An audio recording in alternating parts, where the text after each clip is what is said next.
Let's go back to the 80s.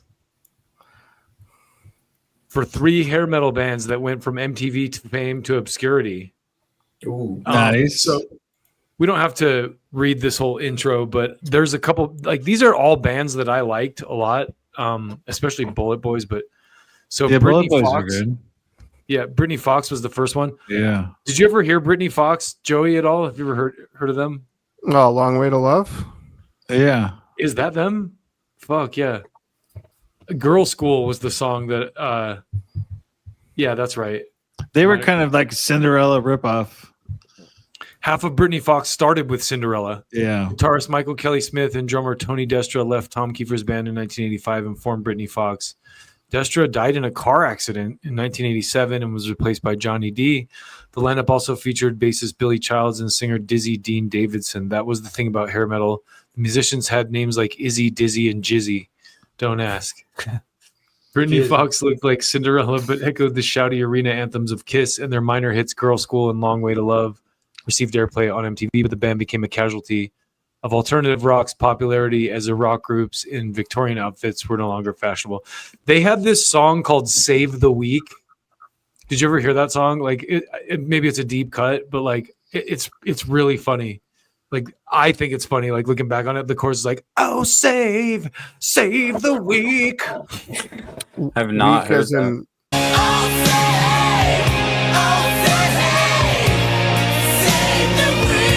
EE or EA? EA. but they should make a Weird Al version or something called Save the Week. You know, it's funny because the reason I remember it is me and my friend Jason used to always sing it as Shave the Week. And be like, "Oh, shave the week with a razor blade and some shaving cream."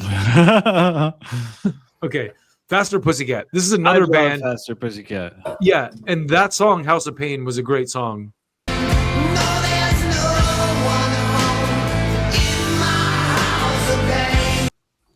But this is another band, like all these bands that they're like, oh, these bands like faded into obscurity. I'm like, they're not obscure to me. You know? No, I mean, Tammy Dow's wife is the only one thing that's gone. To be fair, though, a a lot of these bands I wouldn't have heard of if it wasn't for you guys. So I think That's true. That's for true. our for like the upcoming generations, they do have a point. Like I know Metallica and shit, or I guess Right. everyone does, but you know what I mean? Yeah, Like, I mean, I'm this assuming is- that's the point they're making.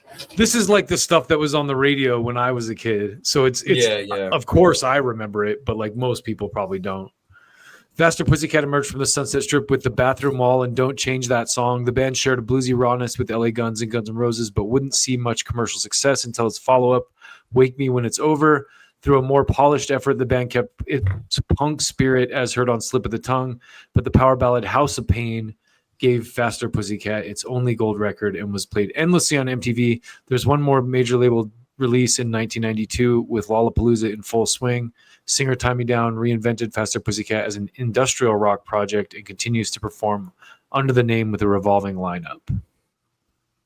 They were just in Salt Lake. I can't. Yeah, so they're not playing as industrial now. No. We covered they're- them when his fiance passed away, right? His fiance Yeah, jumped off that. That's what I he said. jumped The only off thing the- missing is his wife. Yeah, Okay, I didn't catch that. I was like, okay. his fiance. Yeah, she jumped off the boat.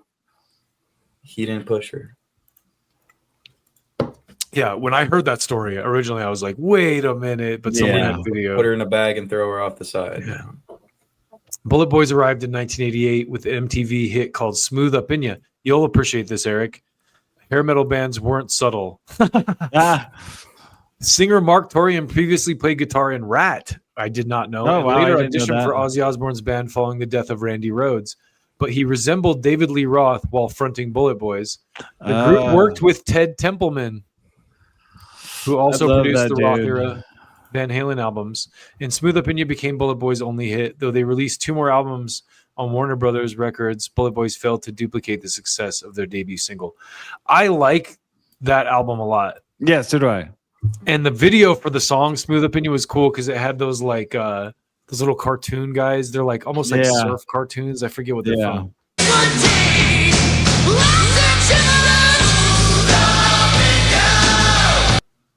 Anyway, that's from American Songwriter. They do good work.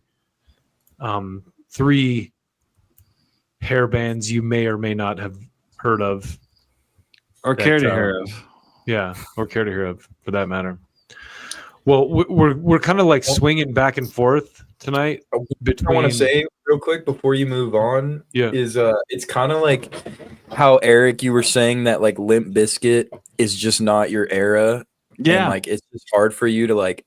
I kind of sometimes feel that way with a lot of that music from that era metal. too. Like it's hard for me to like get into it because everything's so heavy now. I've heard stuff that's way on the other spectrum, you know? So it's hard for me to like go back to like when it was first like, oh, this is the shit, you know? And I still love like Guns N' Roses and all that stuff, but it's interesting to see the like back and forth, I guess. I would argue too, like nostalgia is a real thing, you know, like so Eric, if you had not grown up with some of those hair metal bands, like I would guess that you wouldn't really appreciate them much now.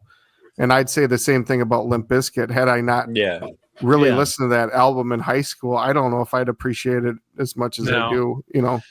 That's a good point. But the crazy thing is metal, for all that it's worth, brought us all together. Yeah. You know what I mean? And for all that it's worth, for me being in the 80s, you guys being in the 90s and 2000s or whatever, in 2010s, it still brought us all together. Yeah, and all those bands it's like a trickle down effect, you know, Black Sabbath, and then it all like stemmed from that. Well, it also says something about the bands that appeal to all of us. Yeah. You know what I mean? Like those bands that like have all 4 of us on board.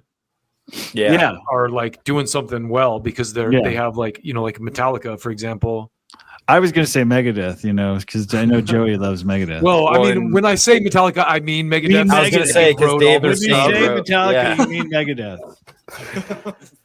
Dave wrote all their stuff, so it's like. Since I love Metallica, so I have to love Mustaine's songwriting. So. Yeah. Yeah. If you like Metallica, you really just like Dave Mustaine. Let's be honest.